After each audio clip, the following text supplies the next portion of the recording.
정결함 가운데 하나님을 만날 만한 장소로 나아갑시다. 오늘의 말씀은 창세기 35장 1절에서 15절입니다. 말씀 살펴보기. 하나님께서 야곱에게 말씀하셨습니다. 일어나 베델로 올라가서 거기에 머물러라. 그리고 거기에서 내가 내 영 에서로부터 도망칠 때 내게 나타나셨던 하나님께 제단을 쌓아라. 야곱이 자기 집 사람들과 그와 함께 있는 모든 사람들에게 말했습니다. 너희가 지니고 있는 이방 신상들을 없애버리라. 너희 자신을 정결하게 하고 옷을 갈아입으라. 일어나서 베델로 올라가자. 내가 그곳에서 내 고난의 날에 내게 응답하시고 내가 가는 길에서 나와 함께 하셨던 하나님께 제단을 쌓을 것이다. 그들은 자기들이 지니고 있는 모든 이방 신상들과 귀에 걸고 있던 귀걸이를 야곱에게 주었습니다. 야곱이 그것들을 세겜에 있는 상수리나무 아래 묻었습니다. 그들은 길을 떠났습니다. 하나님께서 주변 성읍 사람들에게 두려운 마음을 주셔서 아무도 그들을 쫓아오지 못하게 하셨습니다. 야곱과 그의 일행 모두가 가나안 땅 루스 곧 베델에 도착했습니다. 거기에서 그는 제단을 쌓았습니다. 그가 자기 형에게서 도망칠 때 거기에서 하나님께서 직접 나타나셨기 때문에 그곳을 엘베델이라 불렀습니다. 리브가의 유모 드보라는 죽어 베델 아래쪽의 상수리나무 밑에 묻혔습니다. 그래서 그 나무의 이름은 알론바굿이라 부르게 됐습니다. 야곱이 밧단 아람에서 돌아온 후 하나님께서 그에게 다시 나타나셔서 복을 주셨습니다. 하나님께서 야곱에게 말씀하셨습니다. 내 이름은 야곱이었으나 이제 더 이상 야곱이라 불리지 않을 것이다. 이제 내 이름은 이스라엘이다. 야곱은 이스라엘이라 불리게 됐습니다. 하나님께서 그에게 말씀하셨습니다. 나는 전능한 하나님이다. 너는 자식을 많이 낳고 번성하여라. 한 민족과 여러 민족들이 내게서 나올 것이며 왕들이 내 몸에서 나올 것이다. 내가 아브라함과 이삭에게 준 땅을 내게 주고 또한 내 자손에게 이 땅을 주겠다. 하나님께서는 야곱과 말씀하시던 장소에서 떠나 올라가셨습니다. 야곱은 하나님께서 자기와 말씀하시던 곳에 돌기둥을 세웠습니다. 그 위에 전제물을 붓고 다시 기름을 부었습니다. 야곱은 하나님께서 자기와 말씀하시던 그곳을 베델이라 불렀습니다. 오늘의 팁. 사절 귀에 걸고 있던 귀걸이.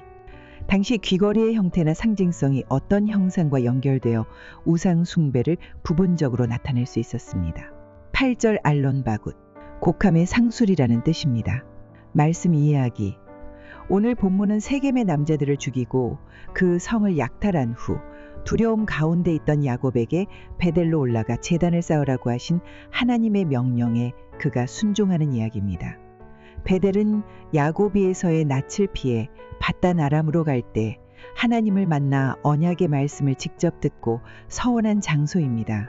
그는 베델로 나아가기 전 가족을 비롯하여 자신과 함께하는 모든 이들에게 세 가지를 지시합니다. 즉 이방 신상들을 없애고 자기 자신을 정결하게 하며 의복을 갈아입으라고 합니다. 그리고 주의 명령대로 길을 떠날 때 하나님은 야곱이 두려워하던 주변 성읍 사람들에게 오히려 두려운 마음을 주셔서 야곱을 쫓아오지 못하도록 신실하게 행하십니다. 야곱 일행은 베델에 도착하여 제단을 쌓고 돌기둥을 세웠습니다. 이곳에서 하나님은 다시 야곱에게 나타나 이미 이전에 말씀하셨던 두 가지를 재확인시켜 주십니다. 먼저는 야곱의 새 이름이 이스라엘이라는 것입니다. 이는 앞서 분이엘에서 받은 축복의 이름입니다. 두 번째 말씀은 아브라함과 이삭에게 주셨던 약속의 말씀, 그리고 야곱에게도 처음 베델에서 나타나셔서 전하셨던 자손과 땅에 대한 약속입니다. 하나님의 집 베델에서 직접 받은 언약의 말씀, 그리고 하나님의 얼굴을 대면하였던 분이엘에서 받은 이스라엘이라는 새 이름을 통해 하나님은 야곱을 통해 이루어가고자 하는 하나님의 일을 보여주셨습니다. 특별히 하나님께서 바꿔주시는 사람의 이름에는 하나님의 계획이 담겨 있습니다.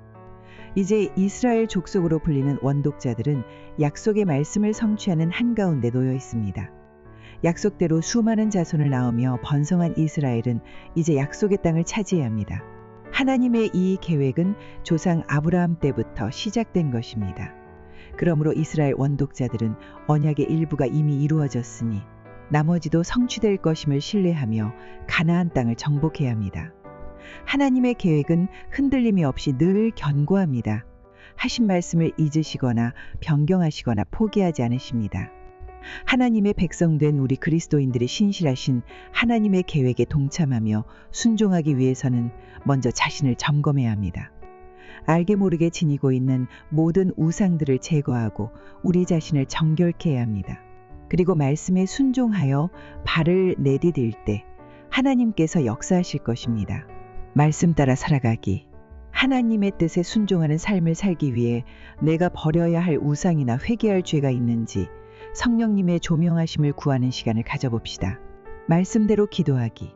한국 교회가 정결함으로 주 앞에 머물며 하나님의 뜻과 계획에 온전히 동참하며 한국 사회에 선한 영향력을 흘려보낼 수 있도록 축복하며 함께 기도합시다.